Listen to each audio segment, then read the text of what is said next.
போர் மேகங்கள் சூழ்கிறதா? இந்த நகர்வுகளில் 71 காலகட்டம், 99 இதெல்லாம் பார்த்துருப்பீங்க.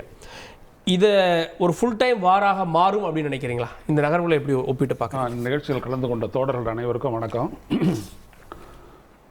போர் மேகம் சூழ்கிறதா என்றால், அப்படிப்பட்ட ஒரு சூழல்தான் போரின் மூலம் இப்பிரச்சனைக்கு தீர்வு காண முடியும் என்று இந்திய ஒன்றிய அரசு முடிவெடுத்தால் போர் நடத்ததான் தீரும். ஆனால் பயங்கரவாதத்தை ஒடுக்குவதற்கு அதுதான் வழியா அப்படின்னு கேட்டீங்க அப்படின்னோம்னா, என்னை பொறுத்த வரைக்கும் இல்லைன்னு தான் சொல்லுவேன். பாகிஸ்தான் இதனுடைய பின்னணியில் இருக்கிறது, பயங்கரவாதத்தினுடைய பின்னணியில் இருக்கிறது. பாகிஸ்தானுடைய நிர்வாகம், பாகிஸ்தானுடைய இராணுவம், பாகிஸ்தானுடைய ISI இவையெல்லாம் பின்னால் இருக்கிறது என்பதனை ஒரு பத்திரிகையாளனாக என்னால் மறுக்கவே முடியாது. ஏன்னா அப்படிப்பட்ட ஒரு துணை இல்லாமல் இப்படி ஒரு நீண்ட நெடுங்காலம் இந்தியாவில் பல்வேறுபட்ட பகுதிகளில் பயங்கரவாத தாக்குதல் நடத்துவதற்கு எந்த ஒரு இயக்கத்தாலும் முடியாது. எனவே அவங்களுடைய பின்னணி இருப்பது உலக நாடுகளுக்கும் தெரியும், எல்லாருக்கும் தெரியும். ஆனால் அதை எப்படி நம்ம போரின் மூலம் நம்ம அதை மாற்ற முடியும்? இது இப்போ உதாரணத்துக்கு போன முறை புல்வாமா நடந்த தாக்குதலுக்கு பிறகு ஒரு சர்ஜிக்கல் ஸ்ட்ரைக் அப்படின்னு நம்ம பண்ணிட்டு அதோட நம்ம நிறுத்திக்கிட்டோம். அதுக்கு முன்னாடி நீங்கள் பார்த்தீங்கன்னா நாடாளுமன்றத்தின் மீது நடத்தப்பட்ட தாக்குதல் மிக மிக வன்மையானது, மிக மிக கொடூரமானது. 2001 அந்த நாடாளுமன்ற தாக்குதல் அப்போ நமது நாடாளுமன்ற காப்பாளர்கள் மட்டும் அவங்கள உள்ளே விட்டுட்டு இருந்தாங்க அப்படின்னா நமது நாடாளுமன்றத்தையே அவங்க பணைய கைதிகளை மாற்றி அவங்க என்ன பண்ணியிருப்பாங்கன்னு தெரியாது. அப்படிப்பட்ட ஒரு நடவடிக்கை. அதில் நமது பாதுகாப்பு வீரர்கள் உயிரை கொடுத்து காத்து பாராளுமன்றத்தை ஜனநாயகத்தை நிலைநிறுத்தினாங்கன்றதை மறுக்கவே முடியாது. ஆனால் அதுக்கப்புறம் நம்ம ஒரு போருக்கு முன்னெடுத்தோம். 2001 ஒரு போருக்கு ஆபரேஷன் பராக்கிரமம் அப்படின்னு சொல்லிட்டு ஒரு போருக்கு முன்னெடுத்து படைகள் எல்லாம் திரட்டி ஃப்ரண்ட்டுக்கு நம்ம கொண்டு போனோம். 2008 நம்ம பண்ணோம்னு நினைக்கிறேன். 2000 மும்பை அட்டாக்கு அப்புறம் இல்லை, மும்பை அட்டாக்கு பிறகு அந்த மாதிரி நம்ம பண்ணல. அப்போ டிப்ளமேட்டிக்காக தான் நம்ம ப்ரெஷர் கொடுத்தோம். என்ன ஆச்சு அப்படின்னோம்னா, அது கொண்டு போயிட்டு போர் முனையில் எடுத்துகிட்டு போயிட்டு நிறுத்துறதுக்கு பிற்பாடு அமெரிக்காவுடைய தலையீடு இதை நம்ம சால்வ் பண்ணலாம், பயங்கரவாதத்தை நம்ம ஒடுக்கலாம் அப்படின்னு அமெரிக்கா கொடுத்த உறுதிமொழியை ஏற்று அப்போ இருந்த பிரதமர் வாஜ்பாய் பின்வாங்கினார். நம்ம படைகளை நம்ம பின்னுக்கு கொண்டு வந்தோம். அது பெரிய உள்நாட்டில் ஒரு பெரிய சர்ச்சையானது. என்ன இந்த உலக நாடுகளை பொறுத்த வரைக்கும் என்ன அப்படின்னோம்னா, நம்மளுடைய முயற்சிக்கு அவங்க இந்தியா எடுக்கக்கூடிய முயற்சிகளுக்கு ஒரு முழுமையான ஒரு சப்போர்ட் அவங்க கொடுக்கணும் அப்படின்னோம்னா, பாகிஸ்தான் பயங்கரவாதத்தை ஒடுக்குவதற்கு அவங்க அதற்குரிய ப்ரெஷர் அவங்க கொடுத்துருக்கணும். அப்படி எந்த நாட்டுமே கொடுக்கல, இன்க்ளூடிங் அமெரிக்கா கொடுக்கல. அமெரிக்காக்காக தான் நாங்கள் தீவிரவாதத்தை ஏற்றுமதி செய்கிறோம்னு பாகிஸ்தான் வெளியுறவு அமைச்சர் ஒரு தொலைக்காட்சி பேட்டியில் சொல்றாரு. இது வரைக்கும் பண்ணிட்டு இருந்தது அப்படின்னு. அமெரிக்காவுக்காக தான் நாங்கள் தீவிரவாதிகளுக்கு பயிற்சி கொடுக்குறோம் அப்படின்னு வெளிப்படையாகவே ஒத்துக்கிட்டேன். இல்லை, அமெரிக்காவுடைய இன்ட்ரெஸ்ட் இந்த பயங்கரவாதிகளை வளர்க்கறதுல அமெரிக்காவுடைய இன்ட்ரெஸ்ட் என்னவா இருக்கும்? இப்போ பாகிஸ்தானை ஏன் மிரட்டினார் அந்த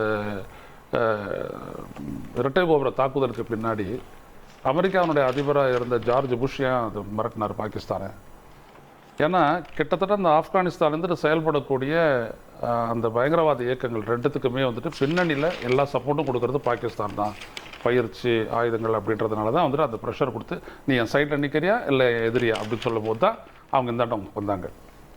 அப்போது எல்லாருக்குமே தெரியும் பாகிஸ்தானில் என்ன நடக்குது, பாகிஸ்தானுடைய ISI என்ன பண்ணுது, பாகிஸ்தானுடைய ராணுவம் என்ன பண்ணுது அப்படின்ட்டு. அதை கண்டெயின் பண்ணாத அந்த நாட்டுக்கு தேவையானதெல்லாம் பாதுகாப்பு அப்படின்னு சொல்கிற பேரில் அந்த நாட்டுக்கு எல்லா விதமான சப்போர்ட்டும் நீங்கள் தரீங்க. அதில் தான் IMF வச்சு நீங்கள் லோனையும் தரீங்க, கடனையும் கொடுக்குறீங்க. இது ஒரு பல்முனை வகையில் அவங்கள வடிக்க கொண்டு வர்றது. ஒன்று சிந்து நதி நீரை நிறுத்துவது, இன்னொன்று நேரடி தாக்குதலோ அல்லது மறைமுக தாக்குதலோ ஆயுதம் சார்ந்த விஷயம். உலக நாடுகளுடைய தூதர்கள்லாம் அழைச்சி இங்கே என்ன நிலைமை அப்படின்னு சொல்கிறது, அதில் ஒரு ப்ரெஷர் கிரியேட் பண்ணுறது அப்படின்னு மும்முனை வகையில் பாகிஸ்தானுக்கு ஒரு நெருக்கடியை கொடுக்குறதா பார்க்கலையா? தாராளமாக ஒரு நெருக்கடியை கொடுக்கலாம். பாகிஸ்தானுடைய வணிகம், வர்த்தகம், அதற்கு போகக்கூடிய பொருட்களை தடுப்பது அப்படின்ற அளவில் அந்த ப்ரெஷரை கொண்டு நிலைநிறுத்தலாம். என்ன சொல்ல வரேன்னா, அங்கே ஒரு டெரரிஸ்ட் இன்ஃப்ராஸ்ட்ரக்சர் அங்கே இருக்குது. இப்போது ஹிஸ்புல் முஜாஹிதீன் அப்படின்றது ஒரு காஷ்மீர் பேஸ்டு பயங்கரவாத இயக்கம் இருக்குது.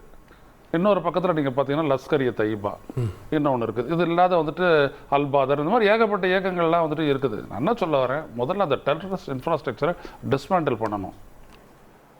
அதை டிஸ்மேண்டில் பண்ணுறதுக்கு உலக நாடுகளுடைய ஆதரவோடு தான் அதை பண்ண முடியும். இதுக்கான உதாரணம் நான் என்ன சொல்ல வரேன் அப்படின்னோம்னா, நீங்கள் ஆப்கானிஸ்தானில் இருக்கக்கூடிய அந்த தாலிபான்ஸை நீங்கள் முடிக்க பார்த்து அமெரிக்காவுக்கு ஒரு பெரிய போரை தொடுத்துச்சு. கடைசியில் முடிக்க முடியலை. இறங்கி வந்துட்டு அவங்கக்கிட்டே ஆட்சியை கொடுத்துட்டு அவங்கக்கிட்டே கட்டுப்படுத்த சொல்லி வந்துட்டாங்க. இந்தியாவுக்கு பார்த்தீங்கன்னா இன்றைக்கி வந்துட்டு பார்த்தீங்கன்னா ஆப்கானிஸ்தானுடைய வர்த்தக அமைச்சர் இங்கே வந்துட்டு இங்கே இருக்கக்கூடிய நம்மளுடைய வர்த்தக அமைச்சரோட பேசுகிறாரு. ஆப்கானிஸ்தானுக்கு இந்தியாவுக்குமான வர்த்தகத்தை மேம்படுத்துவது தொடர்பாக. ஸோ அந்த இடத்துக்கு வந்து நின்றுட்டோம். இப்போ என்ன அப்படின்னோம்னா, இந்த டெரர் இன்ஃப்ராஸ்ட்ரக்சரை வந்துட்டு டிஸ்மேண்டில் பண்ணணும். அதற்கான வழி என்ன? நீங்கள் போர்னு போட்டிங்கன்னா அது பாகிஸ்தானுக்கு இந்தியாவுக்குமான பிரச்சனையாகி மக்கள் பாதிக்கப்பட்டு பொருளாதாரம் பாதிக்கப்பட்டு உயிரிழப்புகள் ஏற்பட்டு அதுதான் ஏற்படுமே ஒழிய இதில் வந்துட்டு தீர்வு காண முடியாது அப்படின்றது. ரெண்டாவது, நீங்கள் ஒன்று சொன்னது, இந்த ரெண்டாவது எனக்கு ஒரு கேள்வி கேட்கும்போது நீங்கள் என்ன சொன்னீங்கன்னா சிந்து நதியை நிறுத்துறது அப்படின்னு. அது ஒரு சரியான வழி இல்லை. நீங்கள் ஒரு அரசு அந்த இராணுவம் செய்யக்கூடிய குற்றத்துக்காக, அந்த பயங்கரவாதிகள் செய்யக்கூடிய குற்றத்துக்காக அந்த மக்களை எப்படி பாதிக்கலாம்? அது ஒரு சரியான ஒரு வழிமுறையே கிடையாது. தண்ணீரை நிறுத்துறதுன்றது சரியான நிறுத்தவும் முடியாது. அதில் இன்னொரு லாஜிக், அங்கே பாதிக்கப்படுறது பொதுமக்கள்லாம், இங்கே செத்ததும் பொதுமக்கள் தானே 26 பேர். சரிங்க, அப்படி பார்த்தோம்னா இங்கே இருக்கக்கூடிய பொதுமக்களை காத்திருக்க வேண்டிய அரசு காக்கல. ஒரு போலீஸ்காரர் கூட அங்கே இல்லை. அது எப்படி? அந்த இடத்துல இருந்துட்டு பஹல்காம்ல இருந்துட்டு கொஞ்சம் தொலைவலியாக தான் வந்துட்டு அந்த அனந்த்நாக் மாவட்டத்தில் அந்த ரூட்டு போகுது அமர்நாத் யாத்திரைக்கு. அமர்நாத் யாத்திரிகர்கள் மேலே எத்தனை தாக்குதல் நடந்துச்சு? அப்போ இந்த இடத்துல அந்த பாதுகாப்பு ஏற்பாடுகளை செய்யணுமா இல்லையா? உங்களுக்கு நல்லா தெரியும். டு ப்ளீட் இந்தியா அப்படின்றது தான் வந்துட்டு இந்த டெரரை வச்சுக்கிட்டு பாகிஸ்தான் இந்தியாவை மிரட்டுறதுக்கான ஒரே ஸ்லோகன், அடிப்படை. அப்போது நீங்கள் என்ன பண்ணணும், இந்த மாதிரி இடத்துல வந்துட்டு அந்த உயர் பாதுகாப்பு கோபுரங்கள் எல்லாம் வச்சுக்கிட்டு அங்கே ஒரு இராணுவ வீரர் இருந்திருந்தார் அப்படின்னா இன்னைக்கு அவங்க துணிஞ்சு வந்து அதை பண்ணியிருக்க முடியாது. அதுதான் நான் சொல்ல வரேன். யாருமே இல்லாத ஒரு இடத்துல இது வந்துட்டு நடத்தப்பட்டு போயிடுச்சு. இதே மாதிரி சோன்மார்க்கம் அப்படி தான் இருக்குது, குல்மார்க்கம் அந்த மாதிரி தான் இருக்குது. இதுக்கப்புறமாவது இதெல்லாம் வந்துட்டு பாதுகாப்பை பலப்படுத்தி காக்கணும். கேட்போம். நான் திரு ரமேஷ் சேதுராமன் அவர்கள்ட்ட. திரு ரமேஷ் சேதுராமன், அணு ஆயுதங்களை பாகிஸ்தான் வைத்திருப்பது சும்மா இல்லை அப்படின்னு பாகிஸ்தானுடைய ரயில்வே துறை அமைச்சர் மிரட்டுறாரு. பிலாவல் பூட்டோலாம் வேற மாதிரி பேசுறாங்க. அதுக்கு தகுந்த பதிலடி கொடுக்கப்பட்டிருந்தாலும் கூட பாகிஸ்தானும் இந்தியாவை மிரட்டுதும். அதாவது பாராளுமன்றத்துக்குள்ள வந்து ஆளுங்கட்சி எதிர்கட்சி எப்படி பேசிப்பாங்கிறதுலாம் பார்த்திருக்கோம். ரொம்ப வீர தீர சூழல்கள் மாதிரி ஒருத்தர் பேசிப்பாங்க அப்படிங்கறதே பார்க்கிறோம். ஸ்டேட்மெண்ட் விடுறது, அதே மாதிரி எலெக்ஷன் ஸ்டேட்மெண்ட்ஸ் பார்த்திருக்கோம். அதே மாதிரி இன்டர்நேஷனல் விஷயங்களை பொறுத்த வரைக்கும் எல்லாரும் பேசக்கூடிய ஒரு விஷயம் என்னன்னா அணு ஆயுதம் வச்சிருக்கோம். அது நீங்க வந்து சொல்லுவாங்க இல்லையா, ஒரு சிலர் வந்து இப்போ தாலிபான்கள் கையில நீங்க நியூக்ளியர் பாம்பை கொடுத்தா கூட அவங்க அதை போட மாட்டாங்க. 1000 வாட்டி யோசிச்சு பயந்து பின்வாங்கிடுவாங்க. அந்த மாதிரியான ஒரு சிச்சுவேஷன் தான் வேர்ல்டு வைடு இருக்கு. ஏன்னா ஒரு வாட்டி ஒருத்தர் ஸ்டார்ட் பண்ணாங்கன்னா அது எண்ட்லெஸ்ஸா போயிடுங்கிறதுனால மற்ற நாடுகள் எல்லாம் சேர்ந்து அவங்கள அழிச்சிடுவாங்க அப்படிங்கிற மாதிரியான ஒரு ஸ்டாண்ட் தான் இருக்கு இன்னைய பொறுத்தவரை. ஒண்ணு. ரெண்டாவது முக்கியமான விஷயம், இப்போ இந்த பர்டிகுலர் விஷயத்துல இந்தியா பாகிஸ்தான் போருங்கிறது ஆரம்பிக்குமா அப்படின்னா எல்லாரோட ஆசையும் இருக்கலாம். அதாவது பாகிஸ்தான் கிட்ட வந்து உடனே வந்து நம்ம போகணும், பதிலடி கொடுக்கணும் அப்படிங்கறதெல்லாம் அரசு செய்யுமா அப்படிங்கிறது ஒண்ணு. அதை நேரம் பார்த்து சரியாக செய்ய வேண்டும் என்பது 2. மூணாவது விஷயம், வெளியில இப்ப நம்மளே பேசலாம், நம்ம என்ன வேணா சொல்லிட்டு போலாம். ஒரு இதுல வந்து நம்ம இன்னைக்கு டிபேட்ல பேசுறவங்க போது ஒரு எக்ஸைட்மெண்ட்டுக்காக என்ன வேணா சொல்லலாம். அதோட தாக்கம் நம்ம நாட்டுல எப்படி இருக்கும்னு இருக்கு. ஒரு உதாரணத்துக்கு சொல்லணும்னா மார்க்கெட், அதாவது எக்கானமின்னு சொல்றோம், எக்கானமி பொருளாதாரம், அது எவ்வளவு பெரிய தாக்கத்தை சந்திக்கும். நம்ம ஷேர் மார்க்கெட்ல இருந்து ஆரம்பிச்சு குறைஞ்சது 10-15% விழும். அதை வந்து மார்க்கெட் கரெக்ஷனுக்கு யூஸ் பண்ணிக்கிறாங்களா என்னன்னு தெரியாது இந்த வாட்டி.